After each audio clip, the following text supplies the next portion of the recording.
We've got Mikenley Brown. You know her. Well, if you're from Newcastle, you know her. But if you watch American Idol, she was up there at the top, and she wowed the judges and the audiences alike. And her father and accompanist Michael Brown is also here. I want to talk a little bit about, we saw a lot of your story on American Idol, and it was very emotional.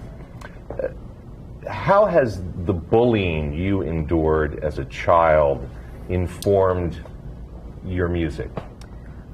So being bullied and going through what I went through at such a young age, in a way kind of helped prepare me and for the business that I'm in now. Because when you're in music, and honestly when you're in any business, you're going to get hate no matter what it is, no matter what song you release, no matter what the lyrics are, no matter what you look like. Somebody is going to be sitting at home and saying, oh, well, they're not very good at singing, or they're not very good at this, but they're not very good at that. So I think that what I went through prepared me for this, and let me know that it is okay to be myself, even though it hurt at the time and I didn't understand it, and obviously it's not something that I wish upon anybody else, but I think it really did help me in a way that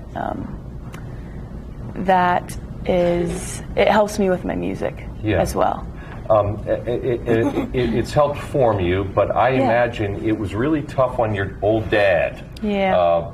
I mean, when she was enduring an eating disorder and dealing with some really tough times, I'm sure that had to be emotional for you. It was for me and her mom as well. It's a interesting scenario when it all starts to take place, because with a eating disorder, and Mikenley was always a healthy young lady, and when you get involved in sports and you're a girl and hormones and everything starts to change and you notice weight dropping, it's nothing that you really pay too much attention about until you realize, oh my goodness, you get to this point and you're like, I remember like just putting my hand on her shoulder, and you just feel bones, and skin. And there were health issues that go along with an eating disorder. So what happens is, as parents, when you hit that point of there's something deeper, but then the fruit of the issue is showing up in health issues, you focus on that, and you don't necessarily focus on the root. But we got eventually to a point with doctors, with our faith, with God, where we were like, this is it, Mikenley. The doctor told her she was going to die. We had to have that conversation of, you have two choices. You talk to us, or we take you to the hospital on a feeding tube. And then, like she said, just something clicked. Just clicked, and well, that's a blessing. Yeah, I'm glad it clicked. Let's talk briefly about the American Idol experience. You've got the golden ticket. Yes, I do. That got you in front of the judges in person to perform. What was that whole? That had to be a whirlwind. The whole situation and experience was just out of this world, absolutely insane, and something that I never would have expected. I kind of tried out for the show, not really expecting to go anywhere. So we were actually on our way to family vacation.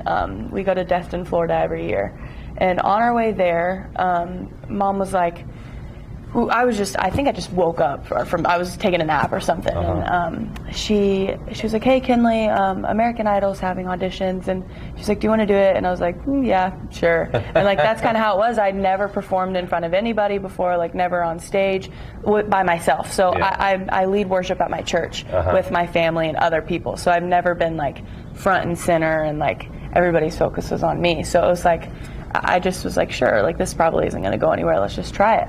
Well, as I'm getting through, the beforehand Zoom audition rounds, I'm like, okay, wait, this is actually happening. Like as I'm getting through each and every one, and because the Zoom auditions are in your home, it doesn't feel as real yet. So like when they tell you, yeah, you're auditioning for Katie, Luke, and Lionel, it's like, wow, like that's amazing. But it's like, is this really actually happening?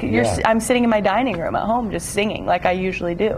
So like whenever I finally got to Nashville to audition, it was like, wow. And we're gonna end it there because my audience is saying, "Come on, George, let her sing." So I'm gonna exit stage left. The song is "Bathroom Stall." yes. Mikenley Brown, ladies and gentlemen.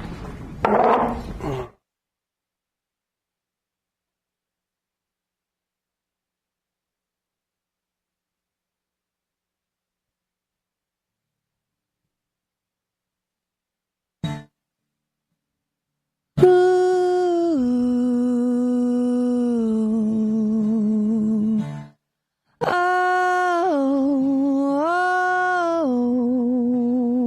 Oh. 13, bittersweet. She always drew outside the lines. Lunchroom, she heard the lies. Kids these days just aren't that kind. Junior high, they got high off all my lows.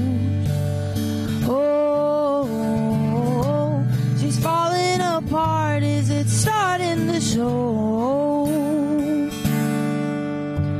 Some say she's pretty and some say she's not. She wants to return all the trauma she bought. Some say she's too big and some say she's too small. Just another Tuesday crying in a bathroom stall. Bathroom stall. Bathroom stall.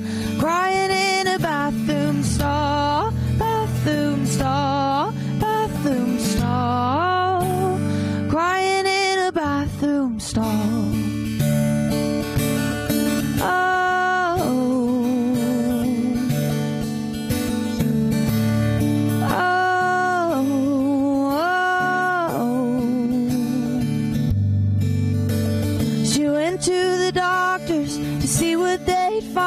Turns out the diagnosis wasn't all her mind. She's broken, she's bruised, she's too young to be used. They say it's all fables, rip off the labels, 'cause if you don't, girl, you're gonna die.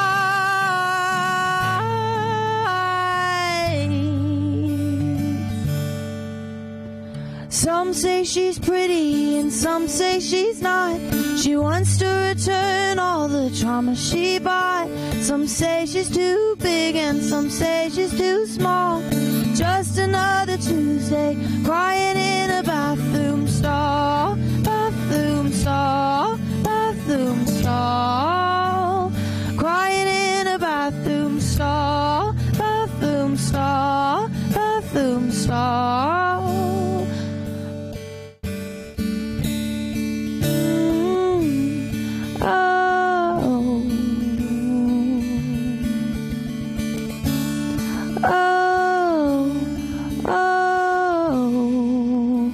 I'm the girl